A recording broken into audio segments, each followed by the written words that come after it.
It didn't bark, it didn't growl, it just vanished into the storm. Rex was 10 years old, but his ears still caught what no human ever could. 1 second, he was lying beside the fireplace, paws crossed, eyes half closed. The next, he was gone. Out the cabin door Nate had barely cracked to check the snow. By the time Nate Callahan realized the old shepherd had bolted, the wind had swallowed the dog whole. "Rex!" Nate shouted into the cold. Nothing answered him but the screeching wind and the distant moan of pine trees bending under ice.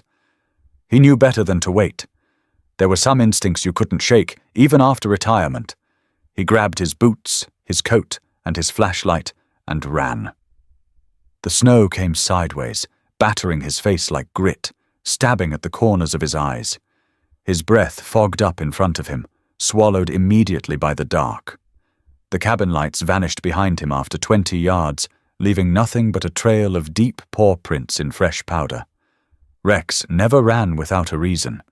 Nate had seen it too many times in combat zones, earthquake rubble, collapsed buildings.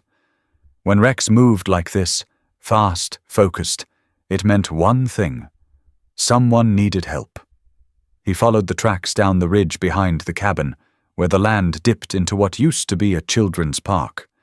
Now it looked like a graveyard of half-buried memories. Swings creaked in the wind, frozen mid-air. The plastic slide curved like a frost-bitten spine, hunched under a foot of snow. And there, at the base of the slide, was Rex, motionless, not sitting, not alert, just still, like a statue carved from ash and storm. Nate stumbled to a stop. "Rex?" His voice was raw, lost in the howl. The dog didn't look up. Instead, he shifted a paw, revealing something curled underneath the overhang of the slide. It was a child. Nate dropped to his knees beside her. A little girl, no older than 8 or 9, folded into herself, thin coat soaked through, one mitten missing. Her lips were blue. Her face was pale, lashes frozen together. She looked like a doll left behind in a war zone. And then, impossibly, her lips moved. "I'm sorry, Mom," she whispered. "I'll be good." Nate froze. He felt that line like a blade to the chest. The girl sagged again, unconscious. Without hesitating, he scooped her up. She was feather-light. Her bones didn't feel right, too small, too fragile. Nate wrapped her in his coat and turned to Rex. "Go home. Open the door." Rex spun and disappeared into the storm like he had been born of it. The climb back up the hill was brutal. Nate's lungs burned with every breath. His shoulder, ruined from shrapnel in Fallujah, screamed under the weight. Snow blinded him. But he didn't stop. He didn't slow. This girl wasn't going to die. Not tonight. Not on his watch. The cabin lights reappeared like the last hope in a world gone grey.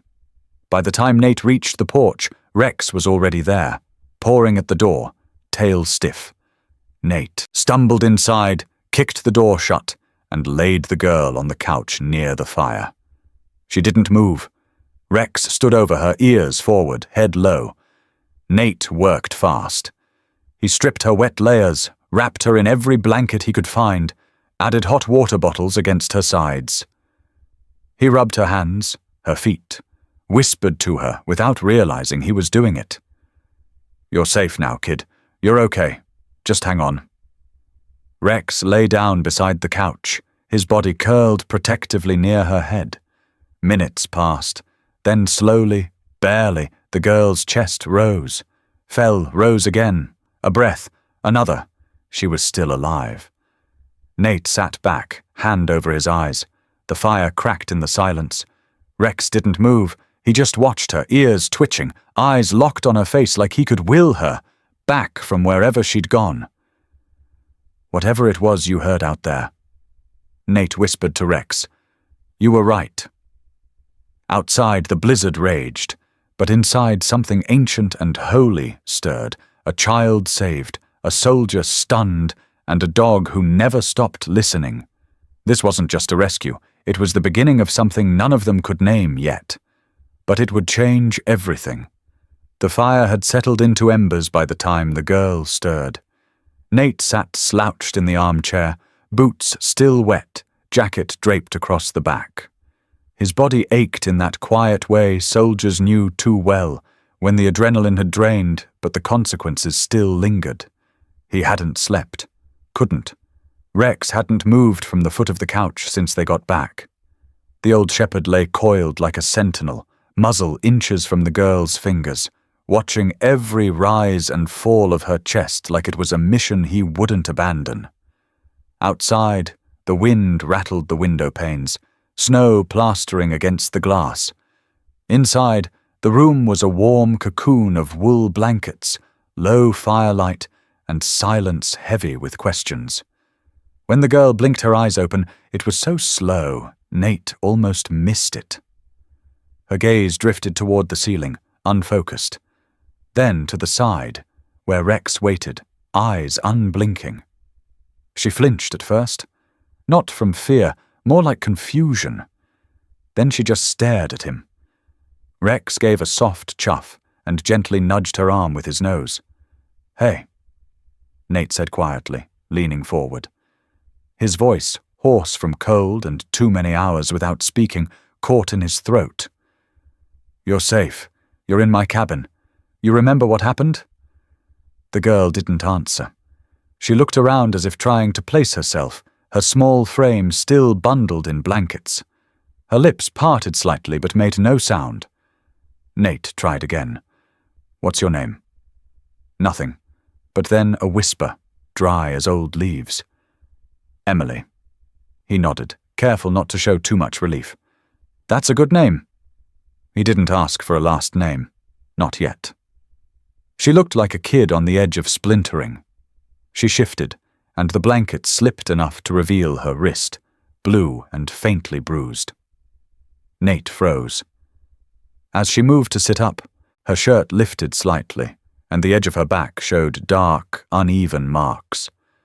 Rex let out a low breath, the kind he used to do when they found the wrong kind of things in basements overseas.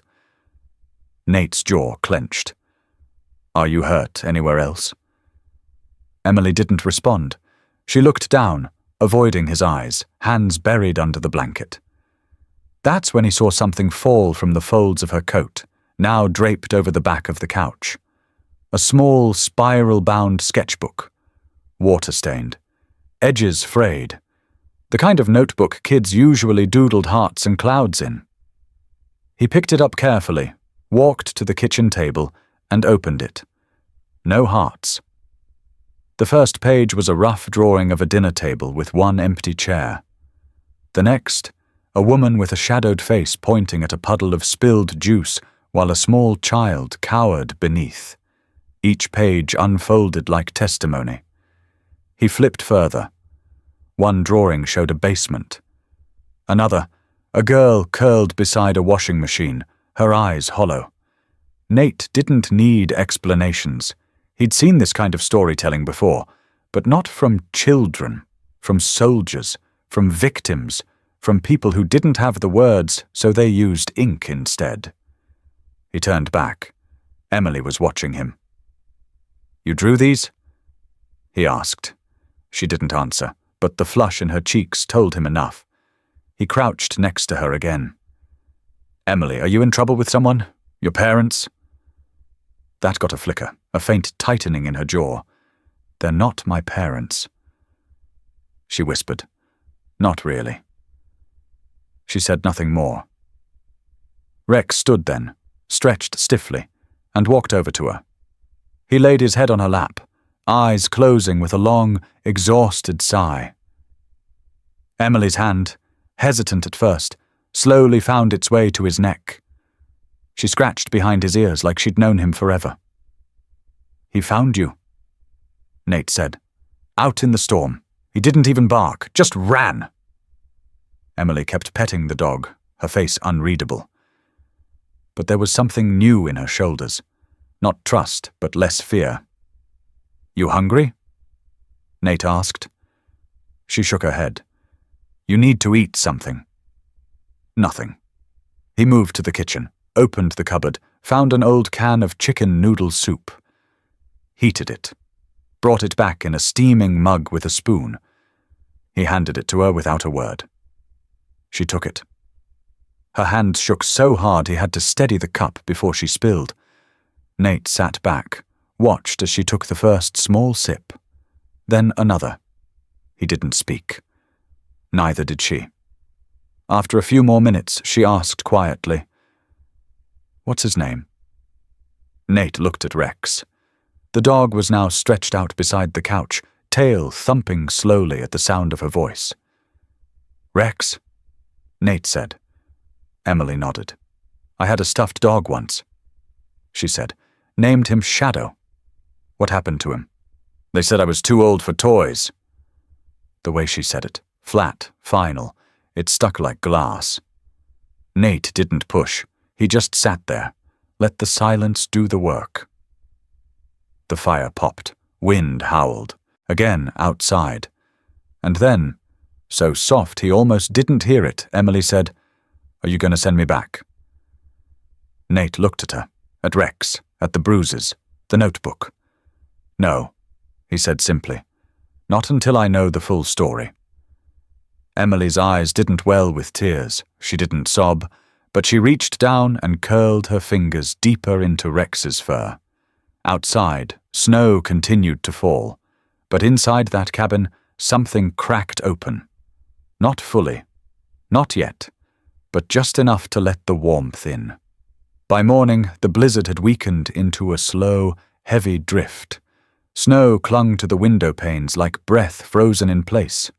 Nate stood at the kitchen sink, staring at the ridgeline beyond the trees, the one he and Rex had trudged down just hours earlier. He didn't know what time it was. Didn't care. Behind him, the cabin felt different now. Less like a bunker, more like a place holding its breath. Emily sat cross-legged on the rug near the fireplace, Rex's head resting comfortably in her lap. She wasn't talking much, but she hadn't let go of the old shepherd since she woke up. Nate had made her oatmeal, and she'd eaten 3 bites before pushing the bowl aside and curling up again. He didn't push her. Instead, he watched. There was something painfully familiar in the way she tilted her head when she was thinking, or the way her eyes darted to the corners of the room like she was measuring exits.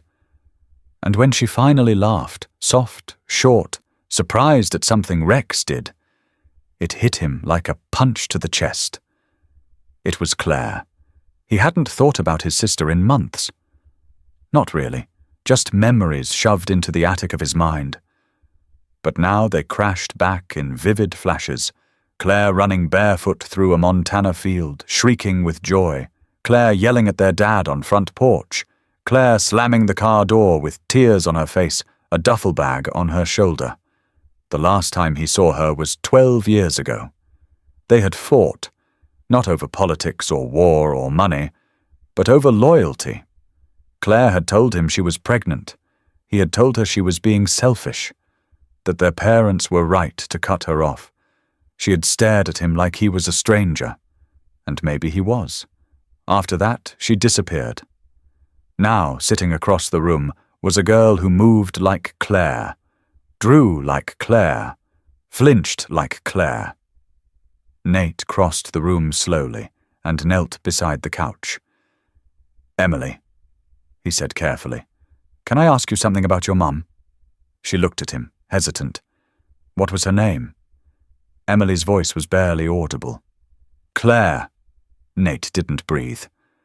"She said she was from here, Winter Hollow, but we never came. She used to talk about the woods a lot. Said her brother knew every trail." His stomach dropped. "She ever say his name?" he asked. Emily nodded, slow. "Nathan, but she called him Nate." Rex stirred under her hand, shifting his weight and looking toward Nate, ears raised. Nate stood up, backed away. He didn't mean to.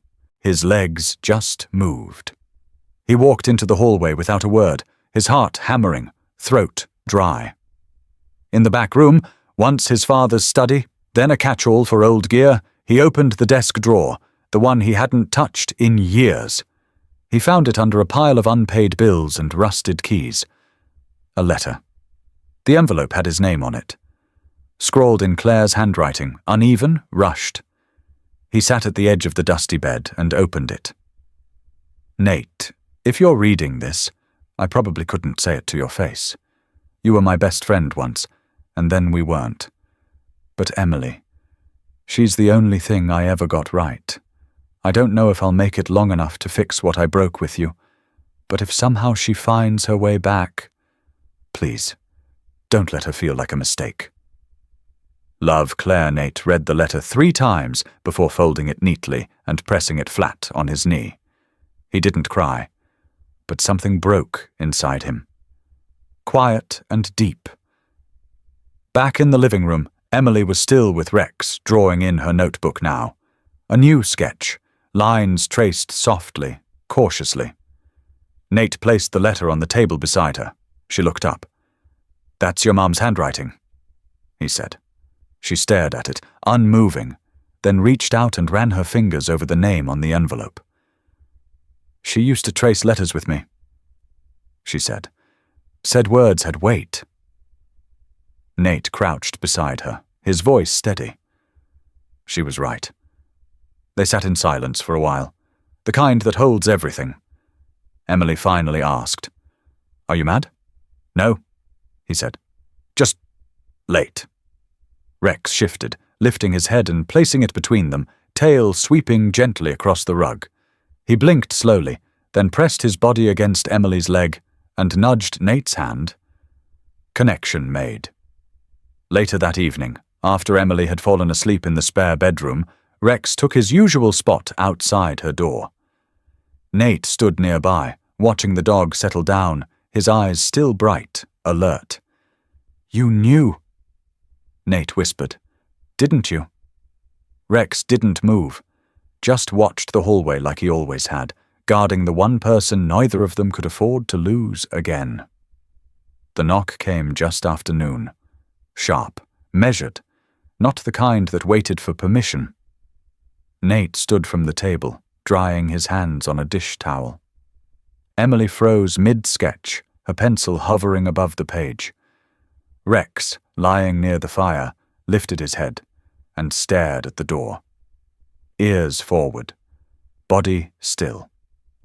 Through the frosted window, 2 figures emerged from a snow-covered SUV, one in a wool coat, the other in uniform. Nate didn't need introductions to know who they were. He opened the door slowly. "Mr. Callahan?" the woman asked, stepping forward with a badge and clipboard. Her voice was brisk but not cold. "Danielle Marcus, Child Protective Services. This is Officer Grant from the Sheriff's Office." Grant, a man in his 50s, with tired eyes and snow still on his shoulders, gave a silent nod. Nate nodded back and stepped aside. "Come in." They entered, shaking off cold, and their eyes swept the cabin, fireplace, blankets, mugs on the table. Then the girl. Emily stood behind the couch, one hand pressed to the fabric, the other clenched at her side. She didn't speak, but her whole body leaned toward Rex. Rex rose, silent, calm, positioning himself between Emily and the visitors. Danielle smiled gently. "Hi there, Emily. We just want to check in, make sure everything's okay." Emily didn't reply. Rex didn't blink. Nate offered them chairs, but neither sat. Danielle scanned the room again, then turned back to Nate. "We received your report. The details you submitted, drawings, statements, letter from the girl's mother. Those are serious." "I know. Her legal guardians have been contacted," Danielle added. "They're on their way." The air thinned. "Trish and Ron Haynes," Nate said. "They shouldn't come near her." Danielle raised an eyebrow.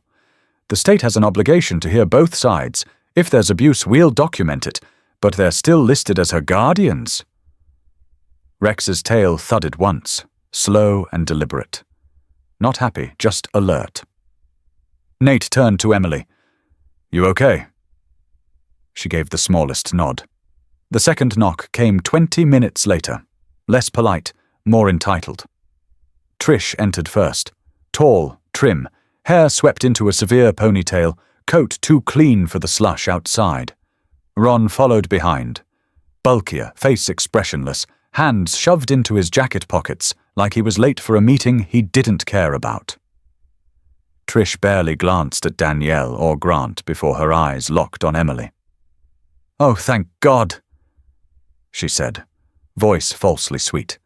"We've been worried sick." Rex moved. He stepped forward, body tight. A single growl rippled low in his throat, quiet but unmistakable. Trish froze mid-step. Danielle held up a hand. "Let's stay calm." "I demand to see my daughter," Trish snapped. "This whole thing is a misunderstanding. Emily ran away. She's always been difficult." Emily didn't speak. "She steals," Trish went on. "Lies, makes up stories. Last week she hid my daughter's birthday gift and pretended not to know where it was." Ron mumbled behind her. "Sophie was crying for 2 hours. She has issues," Trish added. "We've tried therapy, boundaries, but nothing sticks." Another growl from Rex. Louder this time. He moved to stand directly in front of Emily, head high, shoulders locked. "Can you control that animal?" Trish hissed. Nate's voice was steady. "He's not the one who needs controlling." Danielle turned to Emily. "Sweetheart, do you want to say anything?" Emily opened her mouth, then closed it. Her eyes flicked to Trish, then to Rex. The dog looked up at her, unwavering, and then she stepped forward, just enough that her voice could be heard. "I didn't take the game," she said. "Sophie did, and her mom told her to. Put it in my blanket." Trish gasped. "That's a lie." "She made me clean the garage while they ate cake." Emily's voice didn't rise. It didn't crack, but it held. "She said I ruined Sophie's day by existing." Rex moved closer, brushing against her leg. She didn't flinch. "They made me sleep in the laundry room, on a mat. I wasn't allowed to eat with them. I missed school because I didn't have clean clothes." Danielle glanced at Officer Grant. He was already taking notes. Trish's voice sharpened. "You don't understand. She's manipulative. She turns everything against us. Ask anyone." Danielle nodded. "We will." Ron finally spoke. "We were trying. But she's not easy." Nate stepped in. "She's a child." Silence. Rex turned to face the adults. Didn't growl this time. Just stood, blocking them from Emily like he was drawing a line in the wood grain of the cabin floor. Danielle closed her folder. "For now, Emily stays here," she said. "We'll file a temporary protective order while the investigation continues. Any further contact must be arranged through the department." Trish's mouth fell open.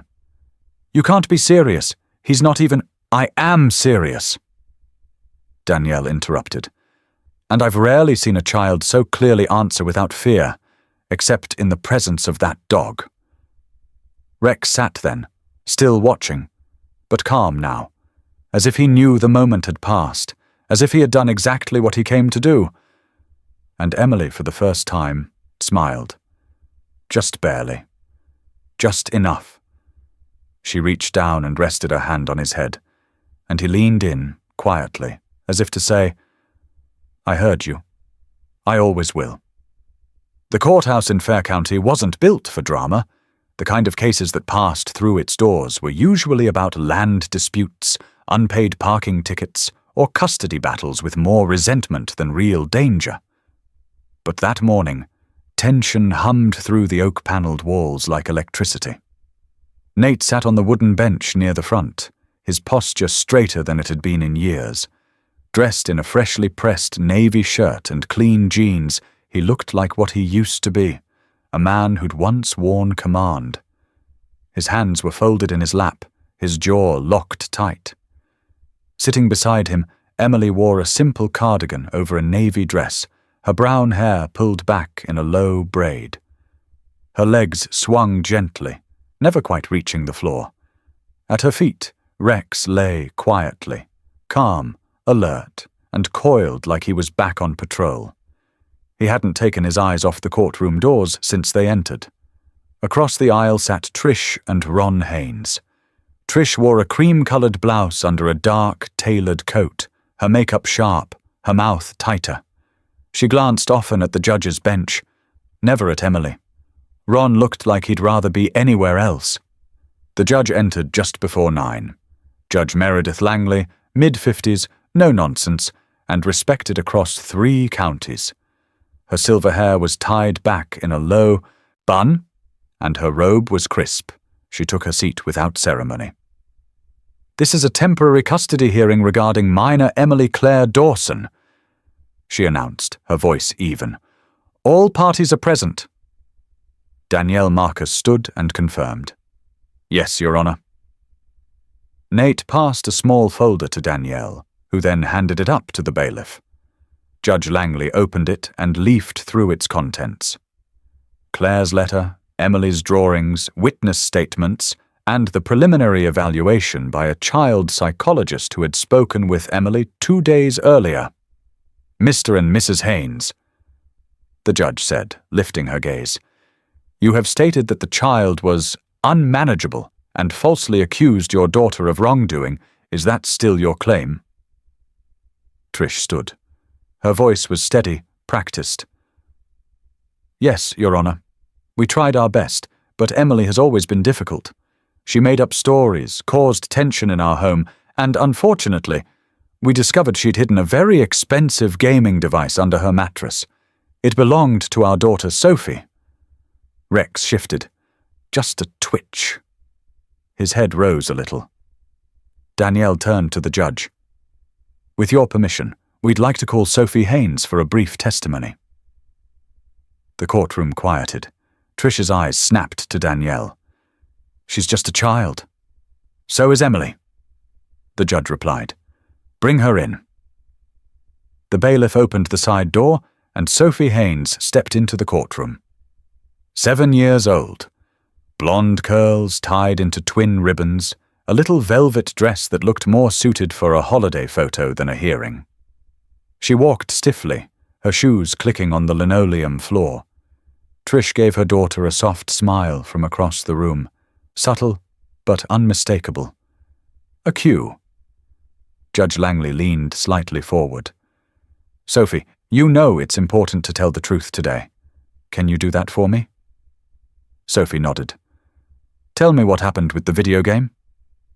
Sophie's eyes darted to her mother, then to Emily, then to Rex, who had lifted his head fully now, watching her like he saw past every layer. Sophie's bottom lip trembled. She looked at the judge again, then whispered, "I put it in Emily's blanket." Trish froze. Mummy told me to," Sophie added, her voice barely audible. "She said Emily was going to be taken away anyway, and it would make it easier." The room stilled. Even the clock seemed to pause. Trish stood suddenly. "She doesn't know what she's saying. She's confused. She's been through a lot. Mrs. Haynes." The judge warned, "Sit down." But Trish didn't. Her voice grew sharper. "You don't understand. We were trying to protect our daughter. She was a mistake we got stuck with." That's when Rex stood. No sound, no bark, just the rise of a seasoned guardian.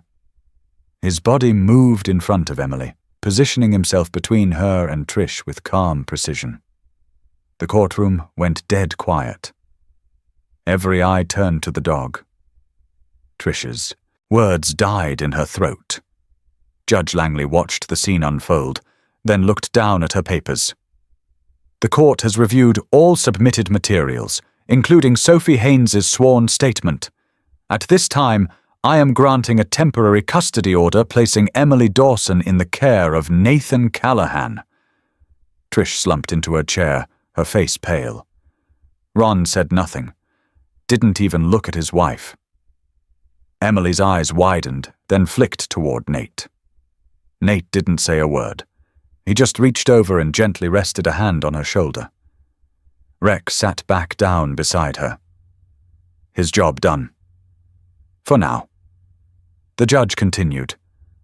This order is effective immediately and will remain until a formal hearing can be scheduled. Any attempt to contact Emily outside of legal channels will be considered a violation. Danielle nodded, already rising to escort Emily out. As they stood, Emily turned back to Sophie. Their eyes met. Two children pulled into adult lies. Then Emily did something no one expected. She mouthed, "Thank you." Rex followed at her side, steady and proud. Outside, snow had started again. Gentle now, not harsh, like the storm had finally let go. And inside Nate's chest, something else loosened too. She wasn't just a kid lost in the snow anymore. She was his. And no one, not lies, not bureaucracy, not fear, was going to take her away again. The cabin changed. Not in structure, not in furniture, but in air, in rhythm, in the things left unsaid. Gone was the sense of waiting for the next fight, the next knock on the door. Instead, the days began to settle into a kind of quiet that Nate hadn't known he needed. And in that quiet, Emily started to breathe differently. She didn't flinch when the kettle hissed anymore. She no longer stared at the exits. Instead, she asked questions, small ones at first, about the wood stove, about the mountains, about Rex. Then about Claire. Nate answered what he could.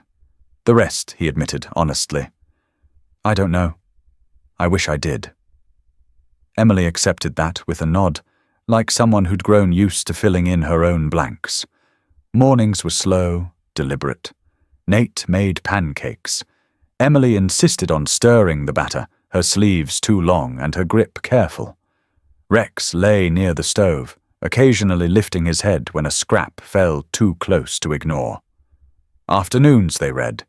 Nate dusted off old adventure novels and dog-eared ghost stories Claire once loved. Emily devoured them, curled in the armchair, mouthing the words under her breath. Sometimes she'd sketch in silence, Rex by her side, the fire crackling in rhythm. But Nate noticed something else, too. Rex was slowing down, not in any dramatic way, just subtle. His steps creaked more when rising from the floor. He hesitated at the top of the porch stairs before jumping down. At night, he didn't make it to Emily's door before collapsing on the hallway rug, breathing heavier than usual. Nate knew what it meant. Old joints, years of service. A body that had done too much for too long.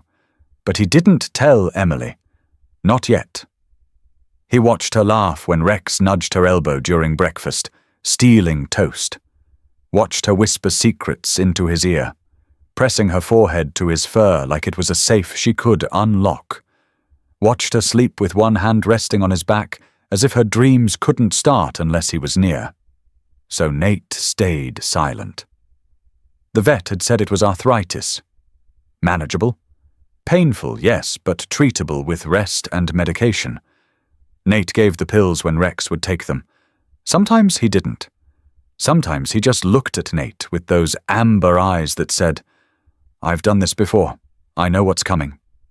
One night, after Emily had fallen asleep and Rex was stretched in front of the fireplace, Nate sat across from him with a notebook and a cup of tea gone cold. "You're not just a dog," he said quietly. "You've carried things I couldn't. You found her when I didn't even know I'd lost her." Rex blinked once, then rested his head back on his paws. The next morning, Emily came into the kitchen barefoot, holding a piece of paper. "I had an idea," she said, sliding it across the table. It was a drawing, her usual blocky pencil lines, but clearer now, more intentional. A house, not big, not fancy, but warm.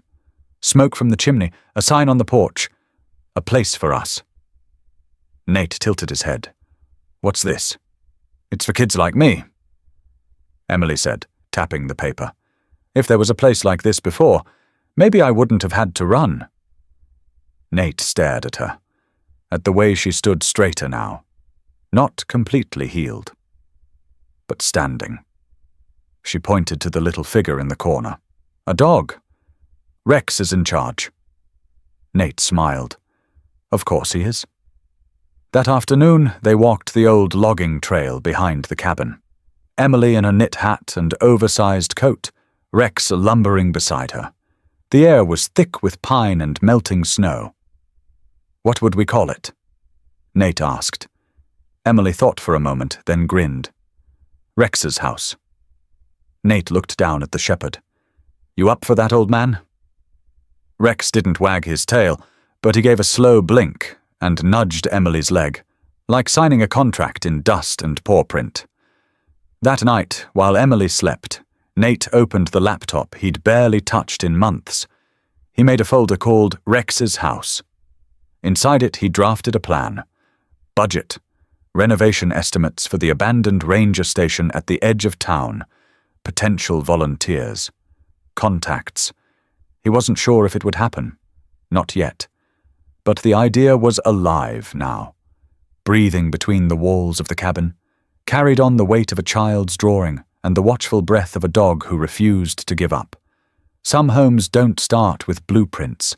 Some start with a whisper in the snow and a dog who listens. The attic air smelled of cedar and dust. Faint traces of perfume lingered in the fabric-covered boxes, long since faded, and yet still somehow hers. Claire had never come back to this house after she left, but her presence remained tucked away in corners Nate had avoided for years. It was a late afternoon that pushed him up there, half out of habit, half out of something he couldn't name.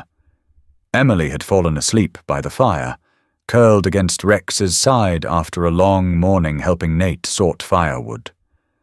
The cabin was quiet, peaceful, but Nate felt the need to move, to do something with his hands. He rummaged through an old trunk of Claire's things. Notebooks, thrifted scarves, a broken Walkman, 2 faded Polaroids of her and their mother back when things weren't complicated yet. Beneath a pile of books, he found it. A small, battered digital voice recorder. The kind Claire used to carry around when she thought she might do radio journalism. Nate stared at it for a long moment, thumb brushing the scratched play button. He wasn't sure if he wanted to hear anything, not really. He wasn't sure he deserved to, but he pressed it anyway. Static. Then the sound of a shaky breath, and Claire's voice, soft and small, the way it never had been when she was younger. I don't know who will ever hear this. Maybe no one. Maybe I'll throw this in a drawer and forget it. But I need to say it somewhere, even if it's just to the walls. Nate sat down on the edge of the trunk. You're sleeping next to me, Emily. You keep kicking off your blanket. I keep tucking it back. You don't wake up, you just smile. A pause. Then a breath so heavy, it sounded like it came from someone trying to keep from unraveling. I know they think I'm selfish, that I ran away. And maybe I did. But I didn't run from her. I ran for her. They didn't want her, Nate. You didn't want her, but she was never a mistake. She is the one thing I got right. Another pause. If this ever gets to you, and if I'm not there anymore, please don't let her grow up thinking she's a burden. Nate shut his eyes. The sound of Claire's breathing filled the room. Let her be a kid. Let her laugh. Let her know that she matters. The recording clicked off. He didn't move for a long time. Downstairs, the fire popped softly. The smell of wood smoke and cinnamon drifted upward. Somewhere outside, a snowplow groaned through town. Nate carried the recorder down to the living room, footsteps heavy. Emily had woken and was sitting cross-legged, petting Rex's ear absently. She looked up when she saw the device in his hand. I found this, Nate said, kneeling beside her. Your mom recorded something. Would you like to hear it? Emily nodded, but didn't say anything. Nate pressed play. The cabin held its breath again as Claire's voice filled the space. Emily stared into the fire, unmoving. She didn't cry. She didn't look away. Rex lifted his head, ears twitching towards the speaker. He stayed close, his body firm against hers, as if anchoring her in place. When the message ended, the silence didn't feel empty. It felt sacred. Emily looked down at her lap. She said, "I smile in my sleep." "You do," Nate said. She was right.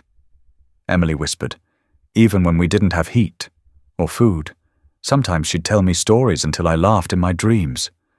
Her voice didn't crack, but Nate saw her hand clench a little in Rex's fur. "She did her best," he said. Emily nodded once. "I just didn't think she left anything behind." "She left you," Nate said gently. That was everything. For the first time, Emily reached for his hand, and for a long while they stayed like that, three beings forged by absence, held together by what remained: the whisper of a mother's love, the loyalty of a dog who never stopped watching, and a man trying to do what he hadn't done soon enough. That night, before bed, Emily placed the recorder on the small nightstand in the guest room, now hers. She set it next to her sketchbook and a small pine cone Rex had nosed toward her on one of their walks. Rex lay just outside her door, his breathing slow but steady. And for the first time since the storm, the cabin didn't feel like a hiding place. It felt like a home beginning to remember how to love. The wind had crept back without warning, not howling, not fierce, just cold and steady, like a reminder that winter was still watching. The cabin had long since quieted. Dishes were done. The fire was burning low. Emily had gone to bed early after reading a chapter of her book aloud to Rex, her voice soft, each word trailing off as his head grew heavier in her lap. It was nearly 2 a.m. when Nate heard the shuffle. Then a soft voice through the door. "Rex, come on, I just have to pee." Nate sat up in bed, blinking into the dark. He heard the creak of the hallway floorboards, then a sudden thud, the kind that doesn't belong in any home. He was on his feet in seconds, stumbling towards the front room. Emily was kneeling by the door in her pajamas, her arms wrapped around a motionless body. "Rex won't get up," she said, voice rising. He just fell." Nate dropped beside them. Rex was on his side, legs slightly curled, breaths shallow and uneven. His nose twitched once, but the rest of him remained still. Emily had wrapped her small arms around his neck like she was trying to hold him in place, like letting go meant letting him disappear. "Is he dying?" she whispered. "No," Nate said quickly, though he wasn't sure. "No, but we have to keep him warm. Get the blankets." She ran. Nate pressed his hand to Rex's ribs. Too slow, too cold. He lifted the old shepherd gently, careful with the joints, and laid him closer to the fire. By the time Emily came back, dragging 2 blankets behind her, Nate had turned the heat up and pulled the space heater from the guest room. They wrapped him tight. Nate sat beside them, back against the couch, hand buried in Rex's thick fur. Emily didn't cry. She just kept whispering over and over. "Don't go. Please don't go. I haven't said thank you yet. I haven't paid you back." Her voice cracked, then steadied. "You saved me. You don't get to leave first." Rex stirred, a twitch of his hind paw, a slight flicker in his ears. Then finally a low, gravelly breath, longer than before. Emily gasped. "He moved." Nate didn't dare move. "He's still in there. Keep talking to him." They stayed that way for hours. Emily never left his side. She leaned her cheek into Rex's neck and murmured stories from her drawings, her voice soft and rhythmic, as if keeping time with his fragile breathing. At sunrise, the vet arrived. Sarah had called in a favor before dawn broke. Dr. Lila Ramirez, a no-nonsense woman with wind-chapped cheeks and coffee in hand, knelt by Rex and ran her hands along his spine, then pressed her ear to his chest. "He's exhausted," she said, "and cold to the core. At his age, even a small shock can throw his system off." "Will he be okay?" Nate asked. Dr. Ramirez looked at Emily, still wrapped around Rex. "If you hadn't caught it in time, no, but you did. He needs rest, warmth, joint support, and no more midnight hikes, even if his heart says he can." Emily's arms tightened slightly. "Can I stay with him?" she asked. Dr. Ramirez nodded. "He'll like that." After the vet left, Nate made tea and brought Emily a cup, her hands too tired to hold it steady. She sat on the floor beside Rex, her back against the couch, eyes rimmed red but steady. "I thought I lost him," she said. "So did I," Nate admitted, "but he's still here." Emily looked down at the dog who had found her in the storm, guarded her from lies, and now had almost slipped away trying to follow her to the bathroom. "I'm not going to let him go without knowing," she said. "Knowing what? That I'm okay now, that I'm not lost anymore." Nate didn't answer. He didn't have to. He just sat beside her, watching the dog who had carried them both farther than they could have imagined. And somewhere, under the layers of blankets and warmth, Rex let out one long sigh. The kind that said, "I'm not done yet." Not today. The courthouse in Willow County smelled faintly of coffee and pine cleaner, the kind they used when a judge was in session and someone from the newspaper might stop by. It was old but kept, its benches worn smooth by decades of stories trying to be heard. Nate sat at the front of the courtroom, hands resting on his thighs, tie knotted too tightly around his neck.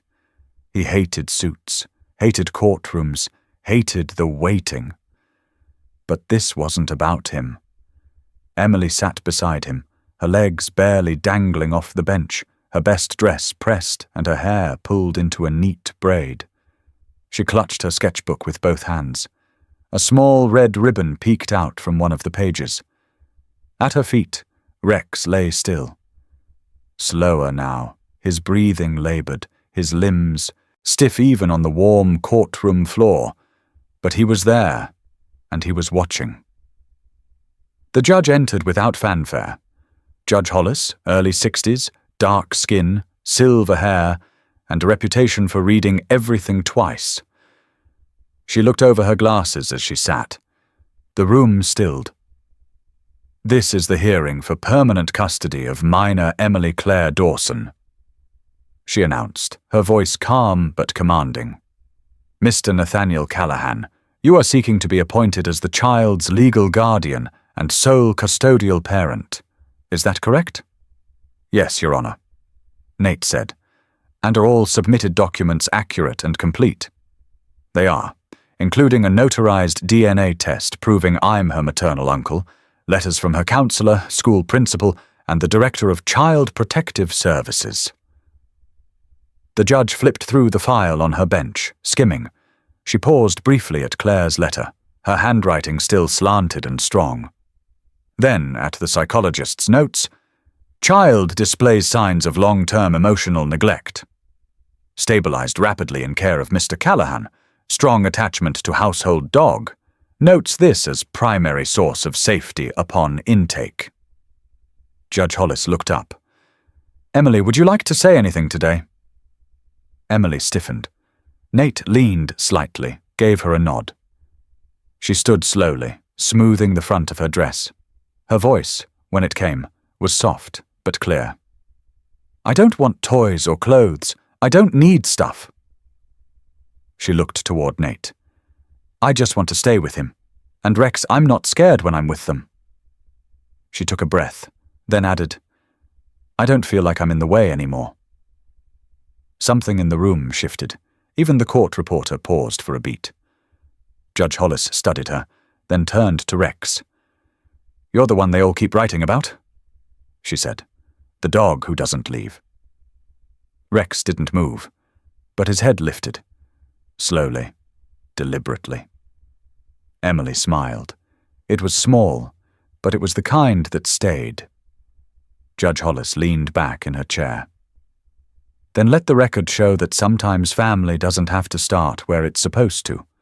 Sometimes it just begins the moment someone doesn't walk away.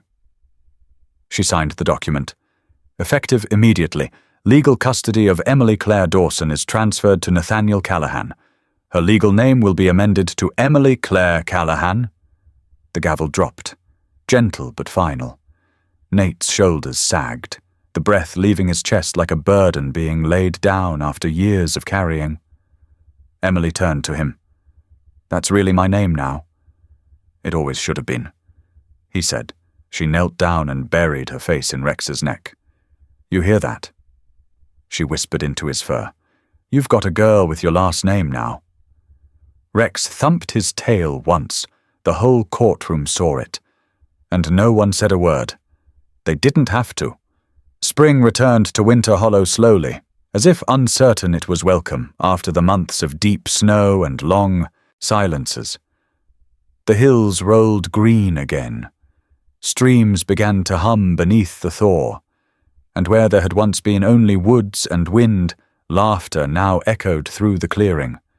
They called it Rex's house, an old ranger station, once forgotten and half collapsed, now reborn in soft yellow paint, windows thrown open to the breeze, shelves lined with books, beds with patchwork quilts, walls dotted with crayon drawings, and chalkboard messages that changed every day. On the gate, hand-painted in Emily's careful block letters, were the words, "Where someone always listens." Rex, slower now, moved with the stiff grace of an old soldier. His eyes were cloudy at the edges, and his joints barked louder than he ever had. But he still rose each morning when the first child's feet hit the floorboards. He greeted every one of them. He nudged trembling hands. He lay beside trembling dreams. He didn't need to be fast anymore, just present, just Rex. Emily, now 10, taller and stronger, helped lead morning chores. She wore her mother's old denim jacket, patched and too big, but hers now in every stitch. She still carried her sketchbook, though lately she'd started filling it with more color than shadows. That afternoon, she sat beside Rex on the front porch of the cabin behind the shelter. The air smelled of pine and fresh dirt. Children played in the background, shouts, laughter, a ball bouncing somewhere against the trees. Rex rested beside her, his body curled gently, tail flicking once every few moments when a familiar voice called his name. Emily leaned close and whispered, her lips brushing the fur around his ear. "You found me first. I'll never forget." Rex didn't move much, just a quiet thump of his tail against the porch, the smallest lift of his head toward her voice. It was enough. Nate stood in the doorway, arms crossed loosely over his chest, watching them. He looked older, yes, but lighter, like someone who'd finally put down something heavy he'd carried for too long. He nodded once toward the dog, toward the girl, his family, and turned to head back inside. Later that evening, when the sky dimmed into soft lavender and the wind stirred through the pines, Emily curled beside Rex again. She read aloud from her book, voice calm and steady, the words floating between them like lullabies. One of the younger boys peeked around the porch post, unsure. Emily smiled. "You can come pet him. He's the best listener." The boy approached slowly, hand outstretched. Rex blinked, then leaned his head into the child's palm. A connection. A beginning. And there, in that quiet moment, the heart of Rex's house beat steady and strong. Because sometimes the miracle isn't in what's said. It's in who listens. And sometimes the angel that finds you in the snow doesn't have wings, just tired paws, watchful eyes, and a promise that never breaks. If this story touched your heart, take a moment to think about the animals and people who never gave up on you, even when the world did. Leave a comment below and share your own story of loyalty, love, or the dog who changed your life. And if you believe that kindness still matters, that second chances are real, and that every child deserves to be seen. Please support this channel, German Shepherd, so we can keep telling the stories that remind us. Sometimes the quietest heroes have 4 paws. Subscribe, share, and never stop believing in quiet miracles.